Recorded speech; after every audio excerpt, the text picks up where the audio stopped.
Hi, my name is Sarah Billings, and this is my Choose Your Own Adventure Lab, where I chose to analyze Felix Baumgartner's record-breaking freefall. Here's the scenario. In October 2012, Felix jumped from the stratosphere 39,045 meters above the Earth's surface. In just 42 seconds, he achieved a reported maximum velocity of 372.8 meters per second, 1.24 times the speed of sound. The goals of my analysis are to first understand how such a speed is even possible, and you will see that this is due to the sheer altitude of the jump and Felix's strategic orientation. Next, I will attempt to approximate this same maximum velocity with a computer code using the fundamental principle, Newton's second law. You will see that we were able to come up with a very close estimate. And my final goal is to help explain how the air density, temperature, and pressure affect Felix's jump. And you will see that density and pressure are inversely correlated with Felix's velocity, and temperature is directly correlated. Let's look at the physics of skydiving to begin understanding how this was even possible. Two forces act on Felix as he jumps, the force of gravity and the force of drag. Normal skydivers can reach a terminal velocity of 54 meters per second, or 90 meters per second if they strategically jump with their head or feet first. Felix, however, was able to achieve 372.8 meters per second because he strategically angled his body and he jumped from such a high height that the air was incredibly thin and the drag force incredibly lower than it is close to Earth's surface. Now that we know it's possible, let's see if we can predict the forces that actually did act on Felix, and from this, his max velocity. Starting from Newton's second law, let's look at the two forces that act on Felix. First, the force of gravity. We know Felix's mass, however, we can't use 9.8 as his acceleration due to gravity since he jumps from so high. We can, however, calculate his acceleration by multiplying the gravitational constant by the mass of the Earth plus the radius of the Earth in New Mexico where he jumped, plus his height above the Earth, to get 9.68 meters per second squared. The force of drag is a little more complicated. After quite a bit of research, I chose to use the retarding drag model because it accounts for density, which is very different in the stratosphere where Felix jumped.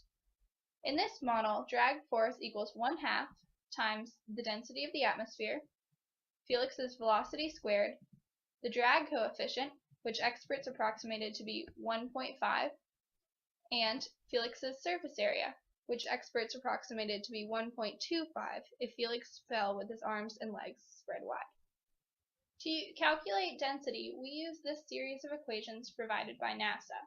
First, calculating the temperature, then the pressure, and finally we can calculate the density, which I found to be 44.34 kilograms per meters cubed, at the location of Felix's initial jump.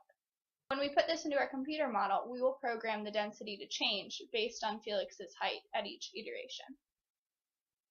Now let's see if we can put this all together into a code that'll calculate Felix's max velocity. I started with the code from Lab 2. Then I put in the constants we just discussed right here. And I coded the equations for force of drag, force of gravity, and net force.